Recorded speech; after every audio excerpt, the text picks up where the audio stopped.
The era of economic surrender has come to an end. It's come to an end. We have surrendered as a country to outside interest. The era of economic victory for our country has just begun. We didn't just offshore our jobs. We offshored a big, big part of the American dream. We enriched foreign countries at the expense of our own country, the great United States of America. But those days are over. You know, I'll tell you, the fear has been that China is going to turn into the United States of America, what we once were, and we're on our way to becoming France. So how does that change? What do we need to do, and what is Donald Trump going to be talking to Xi Jinping about? I'm joined by Peter Kiernan, author of, as I said it before, Becoming China's You-Know-What, along with Heritage Foundation Senior Fellow Peter Brookes. Good to have both you guys here. You know, Mr. Kiernan, because we got two Peters here today. I'll start with you. Right. You know, we talked a little bit about the North Korea issue. Let me talk about trade, because, you know, Americans are really feeling it. It used to be you could graduate from high school, get a really good job at the local factory, be able to take care of your family with that. Those days are gone, and people are blaming countries like China. Can we change that? Do those days ever come back? Is it China's fault? Well, the answer is probably yes to all three questions, but I would say this. In 1994, we basically began ceding ground to China, and they began creating millions of manufacturing jobs, precisely the type you're describing. The trouble is it's very hard to bring those back, particularly lower down the value curve. Mm-hmm. And so we're going to have more manufacturing here for sure. We're still the #2 manufacturer in the world.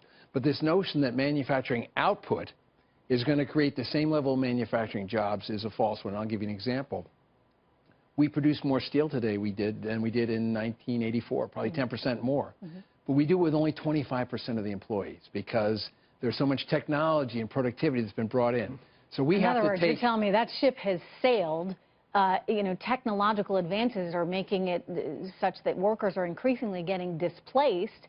And so it's not necessarily just China that's to blame here, but just evolution as we know it?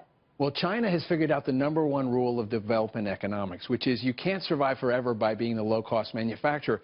So there are many other countries that are manufacturing cheaper than China today, where wage rates are well below China. And China is trying to move up the curve, yes, by stealing some of our intellectual property, and also by saying to people, come partner with us, and let's build more effective and more powerful. So, Peter Brookes, as we try and deal with this brave new world that we're living in, where China is increasingly getting ahead, you know, there's been a lot of things thrown out there as potential solutions to helping our domestic economy. One of them, of course, is the tax on any imports coming in. Do you think that's a worthwhile policy to pursue? Well, you're going to have to take a look at it because China will resist that, of course. I think the president has to have a very matter-of-fact conversation with President Xi about trade. I mean, as we were talking about the challenges of bringing back some manufacturing jobs, we can do better. Let me just, Peter, you know, so what? Okay, fine, he resists it. I'm asking, you know, selfishly, for our economy, is it the right thing to be doing? Is it the best thing? What do you say, Peter? Well, here's what I think. I think what we want to do is try and build some sort of détente. If we have a relationship, these are two men who will understand each other. Why do I say that? Donald Trump wants to build a wall. He's talking to a man from a country that spent 2,000 years building a wall. Okay, China, they understand one another. They're both deal men. In fact, President Xi is probably the most capitalist-sensitive president we've had in China in a long time.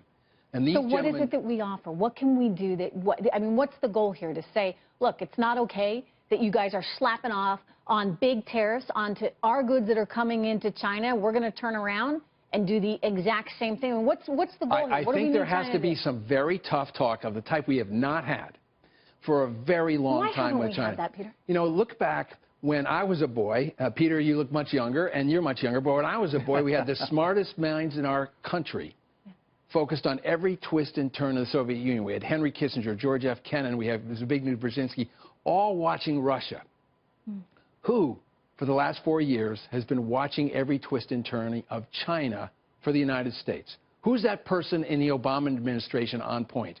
You can't name that person. We haven't been paying any attention to China. China's been able to operate basically outside our field of vision.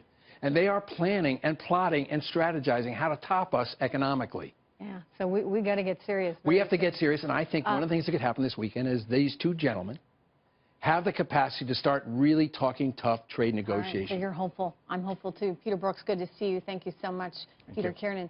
All right, breaking.